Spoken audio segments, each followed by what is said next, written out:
नमस्कार दोस्तों, जय जोहार। मैं कौशल तिवारी और बिहनिया संझा में आपका स्वागत है।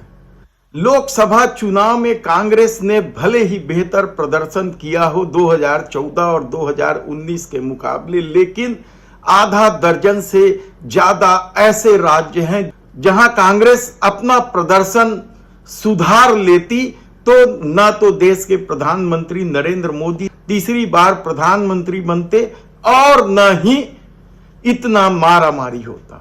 ये आधा दर्जन राज्य कौन से हैं और कांग्रेस नेतृत्व जिन्हें नायक के रूप में प्रस्तुत कर रही है, उन नेताओं को वहां के आम कार्यकर्ता खलनायक क्यों कह रहे हैं, यह हम आपको विस्तार से बताएंगे। लेकिन सबसे पहले शुरुआत करते हैं मध्य प्रदेश की।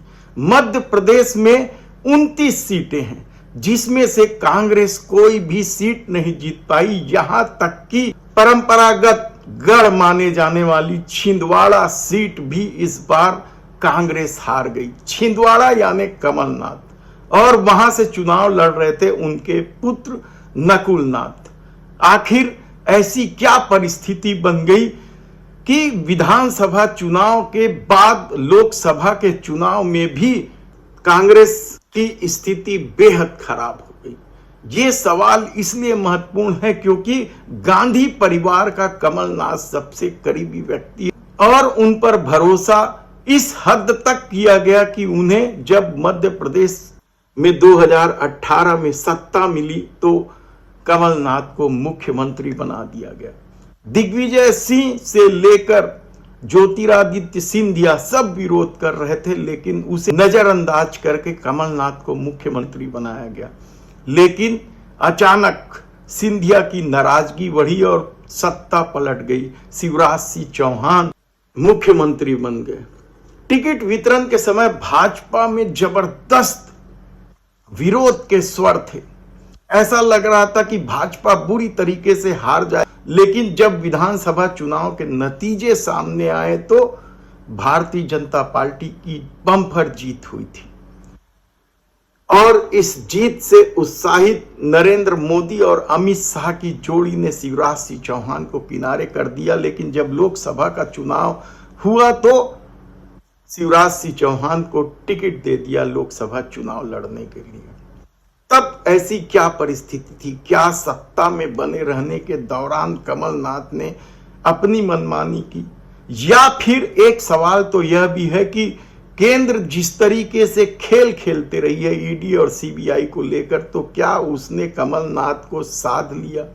और इस वजह से टिकट वितरण के दौरान भी कमलनाथ को लेकर कई तरह के सवाल उठे और स्थिति यहां तक बन गई, यानी कमलनाथ के प्रति नाराजगी इतनी बढ़ गई कार्यकर्ताओं की कि भारतीय जनता पार्टी लोकसभा की सभी 29 सीटें जीत गई, जो आज तक कभी नहीं जीती थी। तो क्या कमलनाथ की अहमियत अब भी हाईकमान के पास रहेगी या कार्यकर्ताओं की सुनी जाएगी? इसे लेकर कई तरह की चर्चा है और बवाल मचा हुआ है। बवाल तो राजस्थान में भी मचा हुआ है। राजस्थान में बवाल तो जब अशोक गहलोत मुख्यमंत्री थे तब से मचा हुआ था। सचिन पायलट और अशोक गहलोत के बीच वैमनस्यता इस हद तक थी कि एक बारगी तो यह लगने लगा था कि सचिन पायलट कहीं कांग्रेस ही न छोड़ दे, लेकिन हाईकमान ने स्थिति संभाल ली थी। लेकिन अशोक गहलोत इस कदर हावी रहे या मुख्यमंत्री बनने के लिए इस कदर लालायित रहे कि उन्होंने कांग्रेस के राष्ट्रीय अध्यक्ष के पद को भी ठुकरा दिया और इसे लेकर सवाल भी उठे थे कि क्या अब अशोक गहलोत के खिलाफ कार्रवाई की जाएगी। लेकिन लोकसभा के चुनाव में उनके बेटे को टिकट दे दी गई, वैभव गहलोत को, और वह भी चुनाव नहीं जीत पाए।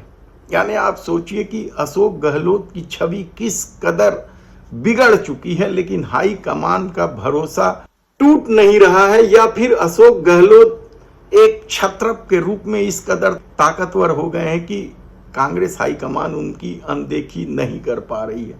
लेकिन दूसरी तरफ कहा जाता है कि यदि सचिन पायलट आखिरी वक्त में जाकर मोर्चा नहीं संभाले होते तो राजस्थान का परिणाम भी पिछले बार की तरह होता जैसे 2014 और 2019 के चुनाव में भारतीय जनता पार्टी ने यहाँ की सभी सीटें जीती थी। तब दिल्ली में 7 सीटें हार गई आम आदमी पार्टी से समझौते के बाद भी। हिमाचल में सत्ता रहते हुए सभी सीटें हार गई। उड़ीसा में भी बेहद ही खराब प्रदर्शन कर पाई कांग्रेस, यानी पिछले बार भी 1 सीट जीती थी, इस बार भी 1 ही सीट जीत पाई, जबकि कहा जा रहा था कि इस बार माहौल अच्छा है और 4 से 5 सीटें कांग्रेस जीत सकती है। कर्नाटक में भी ऐसी क्या वजह हुई कि कांग्रेस का प्रदर्शन उम्मीद के मुताबिक नहीं रहा, लेकिन वहां सत्ता है।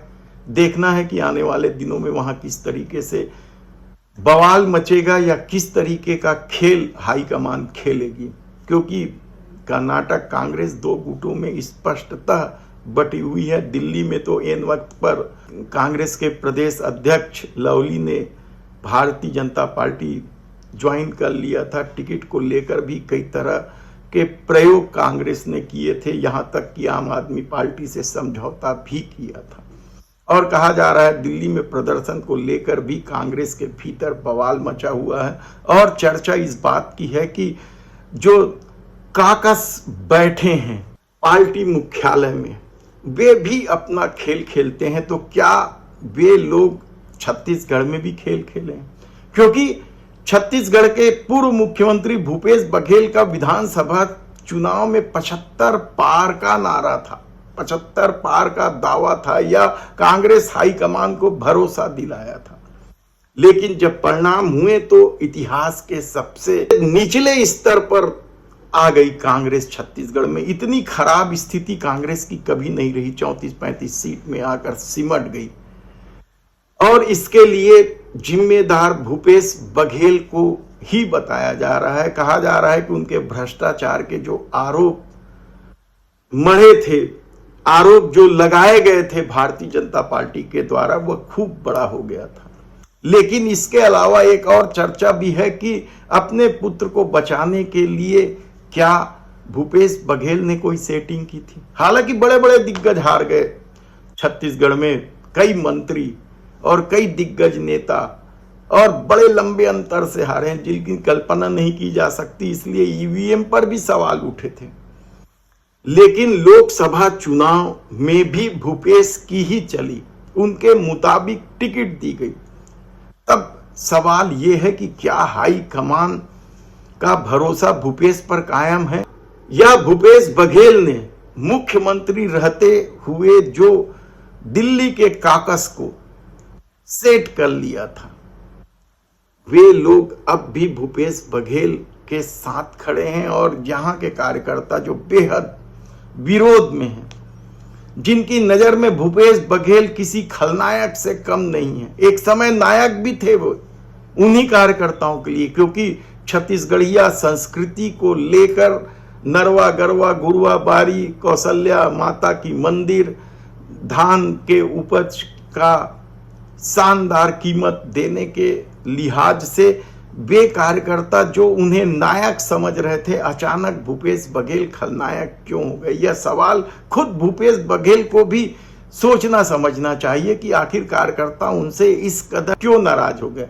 क्या चंद लोगों को ही फायदा पहुंचाने के लिए हुआ, या फिर सत्ता के अहंकार में उनका व्यवहार बदल गया था? ऐसे कई तरह के सवाल हैं जो भूपेश बघेल को खुद सोचना चाहिए, या पार्टी हाईकमान को सोचना चाहिए कि अब छत्तीसगढ़ में नए राजनीतिक समीकरण बिठाए जाए। चरणदास महंत जरूर ताकतवर हुए हैं, क्योंकि लोकसभा का चुनाव वे अपनी पत्नी को जिताने में सफल हुए हैं। और कहा जा रहा है कि नेता प्रतिपक्ष भी और लगातार भारतीय जनता पार्टी को घेरने का प्रयास कर रहे हैं। उसकी वजह से नया नेतृत्व क्या चरणदास महंत की तरफ चला जाएगा, या फिर दिल्ली में जो सेटिंग है भूपेश बघेल, उसकी वजह से भूपेश बघेल की अहमियत बनी रहेगी। और इसी बात को लेकर कांग्रेस के आम कार्यकर्ताओं में निराशा भी है, कहा जाए तो गलत नहीं होगा। आप यकीन नहीं करेंगे कि राजनांदगांव से लोकसभा चुनाव जब भूपेश बघेल हारे तो कांग्रेस के कई कार्यकर्ताओं ने मिठाई तक बांट दी। क्या इसकी खबर हाई कमान तक नहीं जा रही है? या जो कॉकस बैठे हैं दिल्ली में, वे इस तरीके से हाई कमान को गुमराह करते हैं? सवाल आप कई उठा सकते हैं, लेकिन एक बात तो जान लीजिए कि जिन राज्यों में कांग्रेस का प्रदर्शन खराब हुआ है, वहां कार्यकर्ता बवाल मचाए हुए हैं। भले ही खुलकर सड़क पर नहीं आए हैं, लेकिन कहा जा रहा है कि आने वाले दिनों में यदि हाई कमान ने अपनी राजनीति नहीं बदली या इन राज्यों की राजनीति नहीं बदली, तो कांग्रेस के लिए बेहतर प्रदर्शन दूभर हो जाएगा। धन्यवाद।